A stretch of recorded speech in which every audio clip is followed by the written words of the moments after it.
एक बाज रोज शिकारियों का खाना चुरा कर भाग जाता था। एक दिन एक लोमड़ी अपने बच्चों के साथ चलते हुए आ रही थी। लोमड़ी ने बाज से विनम्रता से कहा, मुझे रोज खाने की तलाश में जाना पड़ता है, क्या तुम मेरे इन दो छोटे छोटे बच्चों की हिफाजत करोगे? बदले में मैं तुम्हें और तुम्हारे बच्चों को भी खाना दे दिया करूंगी।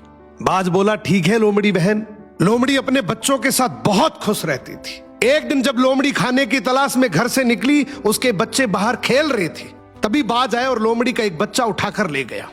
जब लोमड़ी लौटी तो उसने बाज से पूछा, मेरा एक बच्चा कहाँ गया? बाज बोला, पता नहीं, अभी थोड़ी देर पहले तो दोनों यहीं खेल रहे थे, शायद एक कहीं गुम गया होगा। लोमड़ी बहुत रोई। अगले दिन फिर जब लोमड़ी खाने की तलाश में गई तो बाज उसका दूसरा बच्चा भी उठाकर ले गया। जब लोमड़ी वापस लौटी और दूसरा बच्चा भी नहीं मिला तो वो जोर जोर से रोने लगी और अब उसे यकीन हो गया कि उसके बच्चों को इस बाज ने खाए हैं। वो रोती हुई भगवान से बोली, मैंने तो इसको रक्षक बनाया था, लेकिन यही मेरे बच्चों का भक्षक बन गया। अब मैं तो इस बाज का चाहकर भी कुछ नहीं बिगाड़ सकती। इसके तो पंख है, ये तो उड़ जाएगा। तूने तो इसको पंख दिए हैं, तू इसका हिसाब कर सकता है। अब कुछ समय बाद बाज को खाने की कमी हो गई। वो फिर से जंगल में गया। शिकारियों का खाना आग से उठाकर उड़ गया। जलता हुआ खाना जब अपने घोंसले में लाया तो घोंसले में आग लग गई। आग की लपटों से बाज नीचे गिर पड़ा।